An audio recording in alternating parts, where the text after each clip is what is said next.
안 되네. 어, 양력 두 번째 강의를 시작하겠습니다. and beta receptor subtypes와 molecular basis of adrenergic receptor function을 발표를 맡은 딘 파켄입니다. 먼저 마우와 콤트에 대해 알아보고 넘어가겠습니다. 마우와 콤트는 카테코랄민의 메타볼리즘에 중요한 역할을 하는 엔자임입니다. 마우는 모노아민 옥시데이즈로 프리시냅틱 사이토플라즘에 존재하면서 리업테이크한 일부의 노르에피네프린을 분해합니다. 콤트는 카테콜 5 메틸트랜스퍼레이즈로 시냅틱 클레프트에 존재하면서 시냅스의 카테콜알민을 분해합니다. 메타볼릭 패스웨이 오브 카테콜알민을 알아보겠습니다. 교감신경은 마오를 포함하고 콤트를 포함하지 않습니다. 그에 비해 부신속질 크로마핀 셀은 마오와 콤트 모두를 포함합니다. 마오에 의해 노르에피네프린과 에피네프린은 보다 안정적인 디하이드록시페닐 글라이코알데하이드로 전환됩니다. 알데하이드 리덕테이지와 교감신경세포와 아드레날 크로마핀 셀에 존재하는 알도즈 리덕테이지가 다이하이드록시페닐 글라이코알데하이드를 3,4-디하이드록시페닐 글라이콜로 전환합니다. 알데하이드 디하이드로제네이즈가 3,4-디하이드록시페닐 글라이콜을 3,4-디하이드록시마델릭 애시드로 전환합니다. 이제부터는 편의상 노펙, 높갈, 도마라고 읽겠습니다. 도펙이 교감신경과 부신수지를 떠난 후 콤트가 도펙을 모펙으로 전환합니다. 알코올과 알데하이드 디하이드로제네이즈가 모펙을 몹갈로 그리고 바닐릴 맨델릭 애시드로 전환시킵니다. 바닐릴 맨델릭 애시드를 형성하기 위한 또 다른 경로에 대해 알아보자면 콤트가 노르에피네프린을 노르메타네프린으로 에피네프린을 메타네프린으로 전환시킵니다. 마오가 노르메타네프린, 메타네프린을 몹갈로 이어서 바닐릴 맨델릭 애시드로 전환합니다. 부신속질 크로마핀 셀의 마오와 콤트 중 콤트는 막 결합 형태인 아이소폼을 가집니다. 이는 다른 조직보다 카테콜알민에 대한 친화력이 높습니다. 따라서 크로마핀 세포의 노르에피네프린과 에피네프린의 저장 소포에서의 누출은 노르메타네프린과 메타네프린의 생성량을 증가시킵니다. 이때 생성된 노르메타네프린과 메타네프린이 각각 신체 순환의 90%와 25%에서 40%를 차지하게 됩니다. 신경 외 조직의 대사는 교감신경세포 또는 부신속질에서 내인성으로 생성된 노르에피네프린의 총대사의 25% 정도로 적게 기여하는 데 비해 외부 투여 카테콜알민의 제거를 위한 중요한 메커니즘입니다. 클래시피케이션 오브 아드레날직 리셉터에 대해 알아보겠습니다. 아드레날직 리셉터는 또한 아드레노셉터라고도 합니다. 이는 신체에서 생성된 노르에피네프린, 에피네프린과 같은 많은 카테콜알민뿐만 아니라 베타블로커즈, 베타2 아고니스트, 알파2 아고니스트가 결합하는 G 프로틴 커플드 리셉터의 한 종류입니다. 카테콜알민과 아드레널직 리셉터의 결합을 통해 교감신경계를 자극하여 결과적으로 fight or flight response로 기능합니다. 이는 공확장, 심박수 증가, non-essential organ의 blood vessel의 constriction과 골격근의 blood vessel의 dilation을 일으켜 혈류를 이동시킵니다. 레이몬드 알귀스트의 아드레날직 리셉터 분류에 대해 알아보겠습니다. 이는 노르에피네프린, 에피네프린의 작용에 따른 신체의 상이한 반응에 따라 알파와 베타 리셉터를 구분하는데요. 카테콜라민이 각각 흥분성 반응과 억제성 반응을 생성하는 평활근 수용체에 대해 명칭 알파와 베타를 제안한 것입니다. 또한 알파와 베타 리셉터의 매개 반응을 정의하는 효력의 서열 순서를 개발하기도 하였습니다. 알파와 베타 리셉터에 대해 좀 더 자세히 알아보겠습니다. 먼저 알파 리셉터의 분류에 대해 알아보자면 초기 분류에서는 헤테로제니티가 존재하는 알파 리셉터를 펑셔널, 아나토미컬한 기준들을 통해 분류합니다. 알파1 리셉터는 신경 말단의 노르에피네프린에 대한 포스트 시냅틱 익시테토리 이펙트, 알파2 리셉터는 신경 말단의 노르에피네프린에 대한 프리시냅틱 이니비토리 이펙트입니다. 하지만 알파1 수용체가 프리시냅티컬 부위에 존재하는 증거가 없는 것에 반해 알파2 수용체는 포스트 정셔널, 난정셔널 부위에 존재함이 밝혀졌습니다. 예를 들어 뇌에서 포스트 정셔널 알파2 수용체 자극에 의해 중추신경계로부터의 교감신경 자극이 억제됩니다. 그래서 아나토미컬 컨셉이 폐기되고 프라마콜로지컬, 펑셔널 분류가 선호되고 있습니다.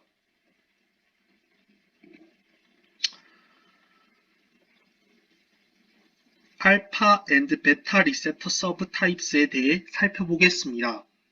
알파 리셉터는 클로닝을 통해 세부적인 분류를 행합니다.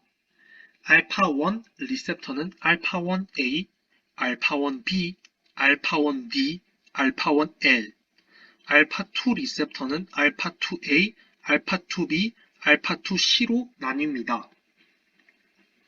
알파1L은 선택적 기량제인 프라조신과 5메틸 유라피딜에 대해 친화력이 낮지만 탐술로신과 실로도신의 높은 친화력을 보이는 현상에 기초하여 정의되었습니다. 수많은 종의 많은 조직에서 확인되었고 혈관과 하부요로에서 평활근 수축을 조절하는 것으로 보였지만 클로닝이 불가능하여 현재는 알파1A의 두 번째 표현으로 간주되고 있습니다. 알파1은 GQ와 결합하고 IP3 DAG 패스웨이에 해당하며 블러드 베슬의 바소 컨스트릭션을 유발합니다. 또한 비뇨생식기 평활근에 작용해 수축을 유발하고 샘에 작용하여 분비를 유발하며 GI 트랙에 작용하여 이완을 유발합니다. 또한 간에서 글리코겐 분해를 유도합니다. 알파2는 GI, GO에 결합하며 ACCAMP 패스웨이이며 프리정셔널 널브 엔딩에서 신경 전달 물질을 억제하고 뇌에서 심파테틱 플로우를 억제하며 이자이 베타셀에서 인슐린 분비를 억제하고 혈소판에서 혈소판 응집 억제 역할을 수행하게 됩니다.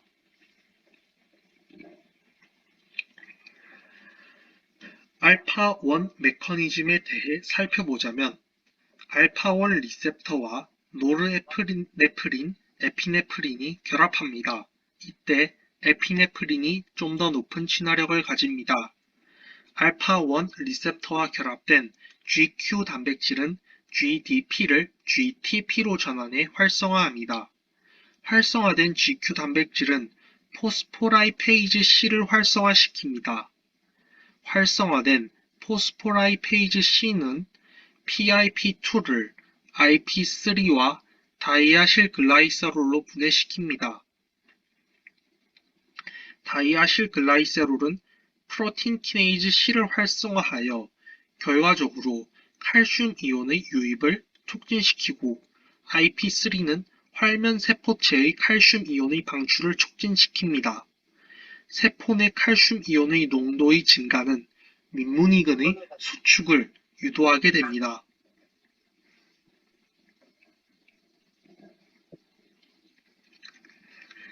알파1 메커니즘 GI 트랙의 경우 활성화된 포스포라이페이즈 C는 PIP2를 IP3와 다이아실 글라이세롤로 분해 반응이 일어나는 대신 칼륨 채널을 통해 양이온인 칼륨이 세포 밖으로 이동합니다.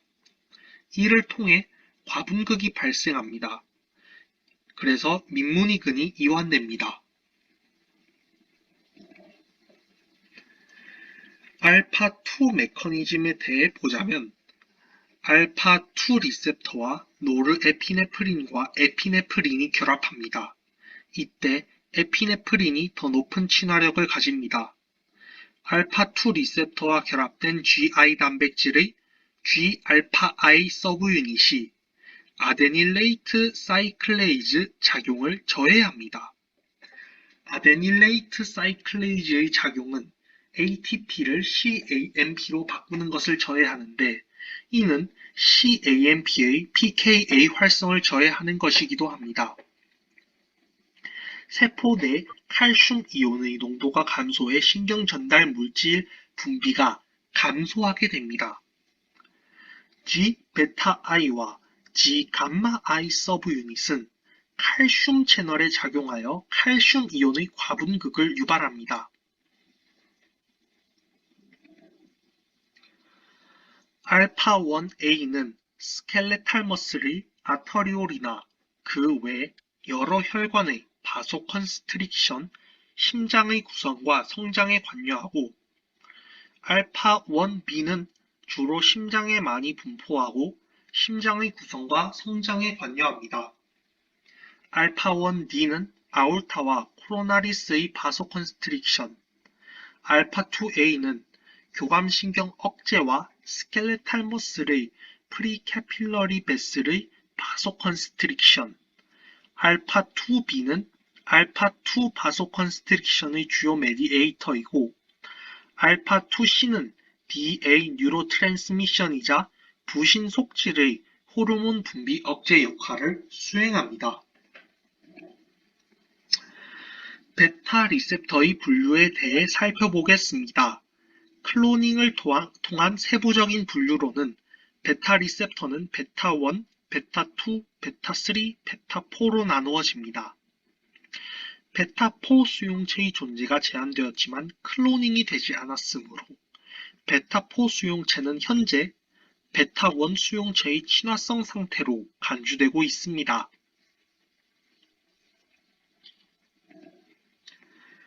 베타1은 심장, 신장, 지방세포, 뇌줄기, 척수 등에 존재하고 심장에서 박동수, 전도속도, 심근수축력을 증가시킵니다. 신장의 적스타글로머룰러 셀에 작용하여 레닌 릴리스를 증가시켜 혈압을 증가시킵니다. 베타2는 심장, 폐, 신장, 혈관, 골격근, 소화계, 근육 등에 존재하며 기관지 이완, 혈관 이완, 자궁 이완, GIT 이완, 이자에서 글루카곤 분비 촉진, 방광 이완의 역할을 수행합니다. 베타3는 지방 조직, 소화계, 심장에 존재하고 방광의 디트럼솔머슬에서 발견되어 이완을 촉진시킵니다. 베타1 메커니즘에 대해 알아보자면 베타1 리셉터와 노르에피네프린과 에피네프린이 결합합니다. 이 둘은 비슷한 친화력을 지닙니다. 베타1 리셉터와 결합된 GS 단백질은 GDP를 GTP로 전환을 통해 활성화합니다. 활성화된 GS 단백질은 아데닐레이트 사이클레이즈를 활성화시킵니다. 활성화된 아데닐레이트 사이클레이즈는 ATP를 CAMP로 바꾸는 것을 촉진시킵니다. CAMP의 pKa 활성화가 증가되는 것입니다. 세포 내 칼슘 이온의 농도가 증가하므로 심근수축력, 심박동수가 증가하게 됩니다. 베타2 메커니즘에 대해 알아보자면 베타2 리셉터와 노르에피네프린과 에피네프린이 결합합니다. 이 둘은 비슷한 친화력을 지닙니다. 베타2 리셉터와 결합된 GS 단백질은 GDP를 GTP로 전환을 통해 활성화시킵니다. 활성화된 GS 단백질은 아데닐레이트 사이클레이즈를 활성시키고 활성화된 아데닐레이트 사이클레이즈는 ATP를 CAMP로 전환을 촉진시킵니다. CAMP의 마이오신 라이트 체인 키네이즈의 활성화가 비활성화되는 것입니다. 이는 결국 민무늬 근육의 이완이라는 형태로 나타납니다. 베타1은 파스티브 심장 수축력 심박수의 주요 메디에이터이고 베타2는 스무스 머슬의 이완과 스켈레탈 머슬의 하이퍼트로피, 베타3는 방광 평활근 이완을 수행합니다. 이러한 자료들을 출처로 사용하였고 이상으로 님파켄 학생. 네, 어, 교수님. 발음부터 좀 고치다. 캐트철 해봐. 캐트철. 캐데철, 어, 캐르칼라민. 케라콜라민, 캐르칼라민. 케라콜라민, 어, 어, excitatory. excitatory, 노메타네프린. 노르메타네프린, DAG, 다에실글라이세롤. 다이에실글라이세롤. 이걸 덱으로 표현하면 안 된다. 덱으로 줄이라. 어가 들어가면 안 아, 된다, 이거는. 음, 그 GQ에서 스무드머슬의 GI에서 GQ에 의해서 어, GI 머슬이 이완되는 기전이 뭐라 그랬니? 다시 한 번만 말씀해 주시겠어요? 어, GI에서 우리 GI에서, 소화관에서 GQ에 작용을 하면 소화관이 이완되지, 그자? GI에서 GQ에 작용할 때 소화관이 이완됩니다. 그 기전이 어떻게 되니? 칼슘이 어, 증가하면 칼슘이 증가해서, 잠시만요. GI에서 음, GQ에 작용해서 근육이 이완되는 현상이요? 그래. CQ면 IP3에서 칼슘 농도가 증가하지? 세포 내에. 네. 그 다음에 뭐가 액티베이션 되니? 어, 잠시만요. PLC가 돼가지고 일단 PPT엔 아마 PIP2를 PIP3랑 DAG로 분해해가지고 그 칼슘, IP3와 덱으로 분해해가지고, 그 아, 다음에, 네네네. 음, 그래서, 어, 네, 칼슘 방출을 증가시켜가지고, 그 다음에, 어떻게 어, 이완이 되냐, 이 말이야. 마이오신 라이트 체인 키네이지 활성화 해가지고, 서무드 머슬 이야기고. 그래, 이야기해봐라, 교수. 아, 네, 그래가지고 근수축 된다고 알고 있습니다. 칼슘 디펜던트 포테슘 채널이 뭐고, 칼슘 의존해서 포타슘 통제하는 채널입니다. 포타슘이 어디로 가노? 포타슘이 그 안에서 많으니까 그 밖으로 이동합니다. 밖으로 가면 하이퍼폴리제이션이 되니, 디폴리제이션이 되니. 과분극이 유도됩니다. 어, 결국은 지금 GI에서 GQ라는 거는 결국 알파 수용체에 붙어 있지, 그자? GQ는 알파 수용체 아이가? 헷갈리는구나, 니. 이거는 아, 지금 다른 거 질문하려고 갖다 놨고, 네, 결국은 칼슘 디펜던트 포태슘 채널이 열린다, 알겠나? 그거를 잘 네, 기억하도록. 대부분 알겠습니다. 칼슘이 증가하면 수축한다고 생각하는데 GI는 거꾸로 생각해야 된단 말이야. 그다음에 아, 이 화면 설명할 때 그 MLCK가 에, 포스포릴레이션 되면 억제가 된다, 알겠나? 네, MLCK가 포스포릴레이션 되면 억제가 된단 말이야. 이완이 된단 말이야. 알겠나? 네 거꾸로 이야기했거든. 네, 명심하겠습니다. 고치도록 하고. 그 다음에 아데닐릴 사이클레이즈 해봐. 아데닐 사이클레이즈, 아데닐릴. 아데닐릴 사이클레이즈. 아데닐레이트 사이클레이즈는 어디 국문판 보고 했는 것 같은데 우리 책에는 아, 이런 말이 안 나온다. 알겠나? 네, 어. 그 다음에 노에프네프린하고 에피네프린의 그 어피니티가 에피네프린이 훨씬 더 높다. 베타 수용체에서는. 알겠나? 네, 이거는 노에피네프린은 0.9 알파 0.1 베타고 에피네프린은 0.5 알파 0.5 베타다. 그러니까 그거 잘 명심, 기억하도록. 네, 어, 명심하겠습니다. 그래. 방광에 디트루즈 해봐. 디트루즈. 디트루스, 디트루즈 머슬은 어디에 있니? 방광에. 방광이 어떤 형태로 존재하니? 어, 디트루즈 머슬은 방광에, 그 방광 그 수축 같은 거 해가지고, 방광 수축을 어떻게 하니? 방광이 방광, 풍선처럼 있으면, 어, 그러니까 방광 벽을 조여가지고, 음. 그, 방광이 있으면 이렇게 가로, 세로, 이런 롱지투디널도 있고, 이렇게, 네, 그, 호리존탈하게 되는 그게 수축하는 거야. 알겠나? 디트루즈. 그 발음을 정확하게 하도록. 그 다음 네, 하겠습니다.